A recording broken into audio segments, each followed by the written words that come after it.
bisnis atau bisa dikatakan family owner bisnis atau bisa dikatakan family entrepreneur apa? Sebuah keluarga yang membuka berbagai jenis cabang usaha yang dikelola dalam satu keluarga itu. Contohnya apa? Bakery Group misalnya. Terus Rahmat Gobel itu berarti Gobel Group yang Panasonic itu juga bagian dari turun-temurun misalnya. Nah, itu bagian dari family business atau family owned business. Kalau co-owners ini sedikit berbeda dengan family. Contohnya adalah ketika dia menciptakan usaha atau pembagian pekerjaan yang berdasarkan dengan keahlian masing-masing. Kemudian orang-orang yang ahli ini dijadikan penanggung jawab atau divisi tertentu dalam usaha bisnisnya. Itu masuk dalam kategori co-owners. Contohnya misalnya wakil direktur dari World Book Childcraft misalnya, itu bisa membedakan ada beberapa usaha, yaitu usaha orang lembah dan usaha orang puncak. Di mana kalau orang lembah itu berarti dia punya watak orientasi pada keuntungannya hanya jangka pendek. Kemudian prioritas pemikiran jangka panjangnya itu bisa diprediksi akan merugi. Nah, itu masuk dalam mana? Co-owners-nya. Ada 4 golongan entrepreneur secara garis besar, yaitu adalah business entrepreneur, government entrepreneur, social entrepreneur, dan academic entrepreneur. Yang masuk dalam business entrepreneur apa? Ya. Siapa yang bisa?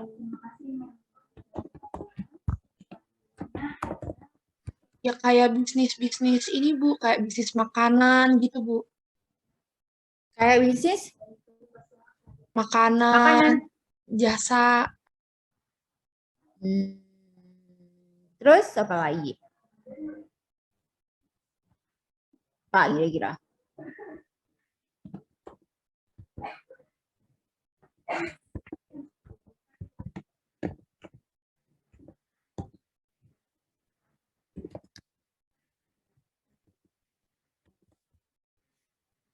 Kira-kira.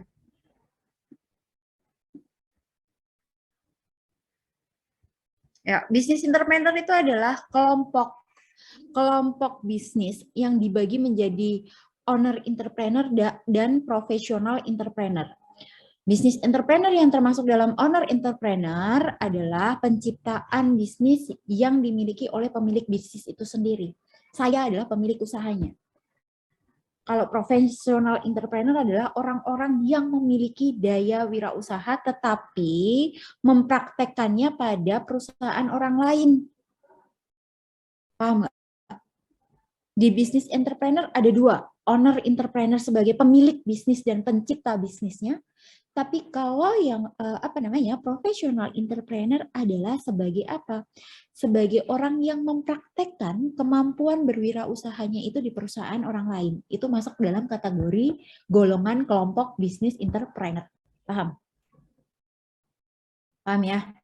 Kalau government entrepreneur adalah ketika pemimpin negara mampu mengelola, menumbuhkan jiwa, kecakapan dalam berwirausaha kepada para penduduknya. Contohnya misalnya siapa? Pemimpin negara di Singapura, Lee Kuan Yew waktu itu. Dia mencoba untuk bisa memberikan motivasi kepada para penduduknya untuk memulai sebuah usaha, menciptakan kelompok-kelompok usaha yang baru. Social entrepreneur apa? Social entrepreneur ini adalah kategori kelompok yang dimana para pendiri organisasinya itu tergolong atau bagian dari social class atau organisasi sosialnya. Contohnya apa? Pemberian peraih Nobel yang waktu itu dapat di tahun 2006, Grameen Bank misalnya. Pendiri Grameen Bank, siapa kalau nggak salah Muhammad Yunus, itu adalah dapat Nobel perdamaian. Nah, itu bagian dari apa? Saya mendirikan sebuah usaha untuk kegiatan sosial. Kalau sekarang itu apa? Kita bisa. Paham? Itu bagian dari apa kita bisa? Bagian dari social entrepreneur. Kalau academic entrepreneur itu adalah termasuk dalam kelompok apa? Kelompok akademisi yang mengajar mengelola lembaga pendidikan dengan pola gaya entrepreneur sambil tetap menjalankan tugasnya sebagai pendidik atau tujuan mulianya sebagai organisasi pendidikan, contoh Universitas Harvard, Stanford misalnya, memberikan beberapa memberikan beberapa pola dalam mengelola dunia pendidikan itu dengan gaya entrepreneur. Yaitu contohnya misalnya ada kelas online dari Harvard misalnya, kamu nggak harus sampai ke Harvard untuk mendapatkan sertifikatnya. Tapi bisa melalui apa? Melalui online. Itu bagian dari apa? Gaya entrepreneur yang diterapkan dalam akademiknya. Paham ya? Oke. Kemudian ada beberapa jenis lagi menurut IR Ciputra dalam bukunya Friends, yaitu adalah dalam bukunya Frances, yaitu adalah necessity entrepreneur. Apa yang dimaksud dengan necessity entrepreneur?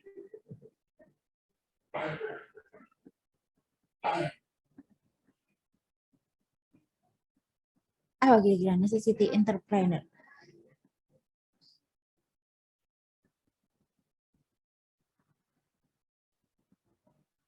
Apa nih necessity entrepreneur nih?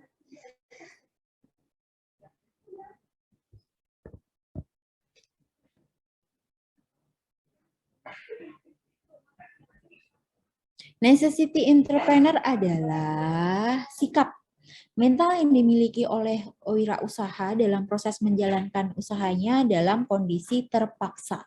Terpaksa karena keadaan masuk dalam necessity entrepreneur.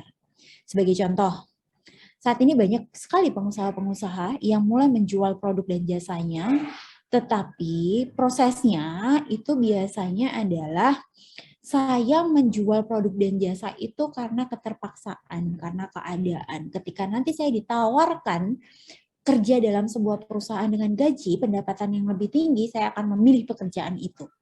Jadi itu masuk dalam kategori necessity entrepreneur. Membuka usaha karena keterpaksaan keadaan. Paham ya? Kalau replikatif entrepreneur apa? Replikatif entrepreneur itu adalah memiliki pengertian sebagai sikap mental sebagai seorang wirausaha yang cenderung meniru bisnis yang sudah ada. Sama halnya kalau bisnisnya sekarang lagi banyak-banyaknya boba-bobaan misalnya. Nah, itu bagian dari apa? Bagian dari replicative entrepreneur. Kalau redistributive entrepreneur adalah pelaku usaha yang dimana jenis ketiganya adalah menempatkan diri di antara pemilik-pemilik proyek yang lainnya. Jadi sebenarnya kalau redistributive ini adalah ketika tidak memiliki keahlian teknis dalam sebuah proyek, saya harus merekrut orang yang memiliki teknis atau kemampuan skill secara teknis untuk mengerjakan proyek itu. Tapi pemilik proyeknya adalah saya. Tapi proses pengerjaannya adalah orang lain. Itu masuk dalam redistributive entrepreneur. Dan yang terakhir adalah apa? Inovatif entrepreneur. Yaitu adalah apa? Jenis wirausaha yang dimana seorang pengusaha ini memiliki sikap mental dalam mengelola usahanya, selalu berpikir kreatif dan selalu melihat peluang mana yang bisa ditingkatkan, peluang mana yang bisa mendapatkan pendapatan atau laba yang lebih menguntungkan. Itu masuk dalam apa? Masuk dalam inovatif entrepreneur. Oke, ada beberapa skala usaha itu adalah skala usaha menengah, skala usaha kecil, skala usaha besar. Kalau skala usaha kecil bidang kuliner contohnya apa? Restoran, rumah makan, penjual makanan, penjual minuman, penjual makanan ringan, warung, nasi, itu masuk dalam kategori usaha kecil. Nah, ada beberapa golongan lagi kewirausahaan menurut Longnecker dalam bukunya Nasution, yaitu adalah wirausaha artisan. Contoh apa contohnya? Kue-kue artisan itu, kayak Bandung Makuta, satu artis bikin kue, semuanya bikin kue. Contoh lainnya apa? Contoh lainnya adalah misalnya satu artis buat skincare, semuanya buat skincare. Ya enggak? Itu adalah di mana kalau wirausaha artisan ini biasanya penjualannya masih dengan menjual secara secara tradisional, kemudian tidak tidak terlalu berkembang dan tidak terlalu banyak inovasinya, memiliki sikap kekeluargaan dalam proses menjalankan bisnisnya, kemudian sedikit memiliki perencanaan, hanya sedikit berkembang di masa yang akan datang, itu tidak akan banyak berkembang. Sekarang apa nyatanya? Yang bertahan hanya 1-2 artis yang bisa menjalani proses kue itu, benar nggak? Yang lainnya udah wassalam, lari dengan bisnis atau usaha yang lainnya. Kalau usaha oportunis adalah di mana seorang wirausaha ini memiliki sikap yang negatif pada saat menjalankan usahanya. Mengambil kesempatan di saat rekan kerjanya saat lemah, misalnya, itu oportunis. Makanya kalau orang-orang oportunis itu adalah orang-orang yang berpikir gimana caranya saya bisa memanfaatkan kelemahan dari orang yang ada di sekitar saya. Memanfaatkan kelemahan itu untuk mencari apa? Mencari keuntungan yang sebesar-besarnya bagi dirinya sendiri. Jatuhnya adalah mereka-mereka lebih ke taraf egois. Kelebihannya adalah mereka mampu mengatasi tingkat kesulitan apapun dalam proses manajemennya maupun dalam proses produksinya. Itu masuk dalam kategori apa? Kategori dari wirausaha oportunitis. Bagaimana manfaat dari kewirausahaan? Manfaat dari kewirausahaan adalah melihat atau memperbaiki atau mencari peluang dalam proses melakukan perubahan. Kemudian bisa mencari peluang dalam menentukan nasib, bisa menjadi peluang dalam mendapatkan keuntungan, mendapatkan atau mempunyai kesempatan untuk bisa dapat kepuasan dengan apa yang sudah dikerjakan, dengan potensi pencapaian dari potensi yang sudah dilakukan. Bisa juga untuk apa? Bisa juga untuk bisa mendapat pengakuan atas usaha-usaha yang sudah dilakukan sampai dengan ada kesempatan untuk menjalani hal-hal yang disukai oleh pelaku usahanya. Apa kira-kira fungsi kewirausahaan? Fungsi kewirausahaan menurut Zimmerer adalah menghasilkan nilai barang dan jasa yang ada di pasar melalui proses pengkombinasian. Yaitu harus apa? Harus bisa mengembangkan teknologi yang baru, harus bisa melakukan penemuan yang baru, harus bisa memperbaiki produk maupun jasanya, menemukan teknik-teknik yang berbeda dan yang baru. Itu masuk dalam fungsi kewirausahaan menurut Zimmerer. Kemudian fungsi kewirausahaan menurut Sugota adalah sebagai kapten industri. Saya harus bisa menjadi lead dalam sebuah industri yang sama dengan jenis produk yang saya keluarkan. Saya bisa menjadi seorang pemimpin, saya bisa menjadi seorang pelopor. Itu salah satu apa? Salah satu fungsi dari kewirausahaan. Fungsi yang lainnya menurut Zebua adalah bisa menciptakan keputusan yang penting serta berani mengambil resiko. Bisa menciptakan suatu bidang usaha yang baru, bisa mampu menggali lingkungan yang ada di sekitarnya. Kemudian bagaimana menjaga lingkungan agar tidak merugikan masyarakat, bagaimana memproduksi dan memasarkan barang atau jasa, sampai bertanggung jawab terhadap lingkungan. Nah, ada beberapa peran dari wirausaha yang paling penting poinnya adalah di inovator dan planner. Kalau inovator, dia adalah salah satu orang yang bisa menemukan ide dan produk yang baru. Sebagai orang yang bisa menentukan mengembangkan teknologi yang baru. Sebagai orang yang bisa membuat organisasi usaha yang baru. Itu adalah sebagai inovator. Kalau sebagai planner apa? Planner itu adalah satu, bisa merencanakan strategi, bisa merencanakan ide-ide dan peluang, bisa merancang usaha yang baru. Itu bagian dari peran dan juga apa namanya ya, peran dari kewirausahaan sebagai planner. Jadi ada dua peran kewirausahaan itu adalah sebagai inovator dan sebagai planner. Paham? Oke. Itu mungkin materi untuk hari ini tidak terlalu banyak, tapi sedikit banyak harus kalian pahami. Yang membedakan antara entrepreneur dan entrepreneurship apa? Entrepreneur itu adalah orangnya, entrepreneurship adalah sikapnya. Bedakan ya. Jadi nanti kalau di UTS itu pasti soalnya singkat-singkat tapi jawabannya 11-12. Kalian harus hati-hati.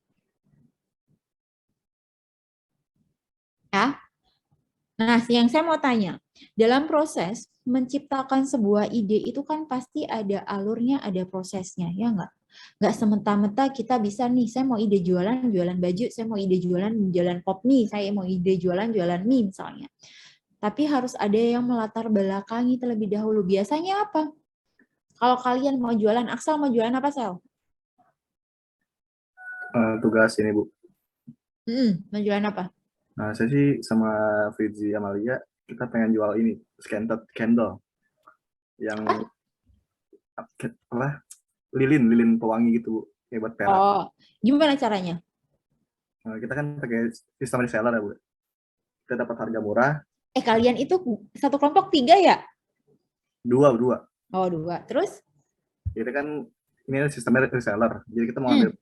ambil barang dengan harga murah, Hmm. kita jual secara direct selling, secara langsung ke tawarin orang-orang gitu. Kenapa kamu pakainya itu? Kan banyak sekarang lilin-lilin aromaterapi. Saya bisa beli di As Hardware, saya bisa beli di Informa, saya bisa beli online. Apa yang membedakan dengan produk yang sudah ada? Yang membedakan ya, Bu. Biasanya tuh mahal-mahal, Bu, kalau di pasaran ini, di retail-retail tuh mahal-mahal, bisa 20.000 lebih, 30.000. Besok kalau ditanya, kamu nggak bisa jawab biasanya. Berdasarkan dari hasil observasi yang sudah ada. Dari mana? Siapa pesaing kamu? Kamu harus punya catatan. Ya. Kompetitor yang paling jadi kompetitor apa namanya aktif di sekitar kamu tuh siapa? Misalnya si Farsha. Farsha rumahnya tinggal dekat saya. Dia juga jualan lilin aromaterapi. Harga di Pak Farsha lebih tinggi dibandingkan dengan harga yang akan saya jual. Jadi nggak biasanya kamu harus ada data siapa kompetitor kamu. Bagaimana kompetitor itu punya bahan-bahan yang digunakan. Kalau saya Bu sedikit mengurangi mengurangi efek yang dampak atau bahan kimia yang tinggi atau yang lainnya misalnya. Nah itu harus diidentifikasi. Jadi kamu nggak bisa jawab lagi. Nanti kalau ditanya di analisis SWOT-nya adalah basisnya adalah dari data. Kalau bisa mengatakan mahal, mana datanya? Kalau bisa mengatakan itu jauh lebih murah, mana datanya? Siapa segmentasi pasar kalian? Oh, segmentasi pasar saya adalah mahasiswa. Yakin nggak mahasiswa itu lagi suka aroma-aromaterapi? Oh, ternyata enggak, Bu. Ibu-ibu yang punya baby-baby misalnya. Karena itu aromaterapi punya fungsi untuk kesehatan misalnya. Fungsi kesehatannya dari siapa? Nah, itu harus ada dasarnya. Idenya bagus. Idenya bagus untuk mencoba memberikan inovasi ruangan lah, bau-bauan di ruangan, benar nggak? Tapi harus didukung dengan apa? Data analisis SWOT-nya yang kuat. Paham ya? Oke, satu lagi. Safira mau buat apa, Saf? Saya Bu,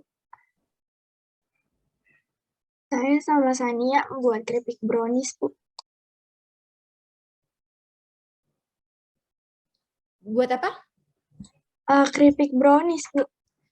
Oh, keripik brownies. Keripik brownies itu seperti apa? Kan biasa kalau brownies itu kan kue kotak gitu ya Bu ya. Hmm. Kalau ini tuh kita pipihin gitu Bu jadi keripik. Jadi tipis-tipis garing gitu loh, renyah. Bedanya yang sudah ada apa? Apa udah ada apa belum? Ada Bu, tapi masih dikit sih Bu. Yang saya tahu produknya namanya brown chips. Kalau itu kan brown chips cuma rasa coklat aja ya. Nah, saya sama Sania niatnya pengen bikin rasa green tea sama red velvet, Bu. Oh, bedanya dengan yang lainnya apa? Maaf, Bu, kenapa, Bu? Harganya bedanya dengan yang lainnya apa? Kalau buat harga sih belum di ini sih, Bu, belum dihitung-hitung, belum ditentukan harga pasnya. Belum dihitung ya, berarti belum. Nanti harus diinventaris lagi siapa pesaingnya. Sudah ada Iya, apa belum? Berapa banyak pesaingnya? Nanti diinventaris lagi ya. iya, Bu. Baik, Bu. Jadi, nanti coba didiskusikan lagi. Apapun yang menjadi bahan diskusi teman-teman, semuanya masukkan dulu di draftnya situ. Jadi nggak harus di draft itu sesuai dengan formatnya. Semua ide-ide yang ada, biar nggak lupa, masukkan semuanya di situ. Jadi saya tahu progres kalian itu sudah sampai mana. Diskusinya apa yang sudah didiskusikan kalian itu apa aja. Poin-poinnya saja kita sudah diskusi mengenai perbandingan harga. Kita sudah diskusi mengenai kalau kamu reseller ngambil dari produsennya itu siapa aja, produsen yang lebih murah dari mana aja. Paham ya? Semuanya poin-poinnya dimasukkan saja di situ. Jadi nggak harus draft itu dalam bentuk sesuai dengan format proposalnya. Oke, sepakat ya? Oke, ada yang Iya, mau Bu. ditanyakan nggak?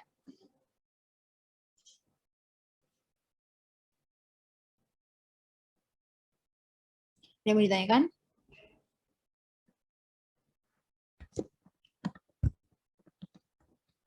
Ada yang mau ditanyakan?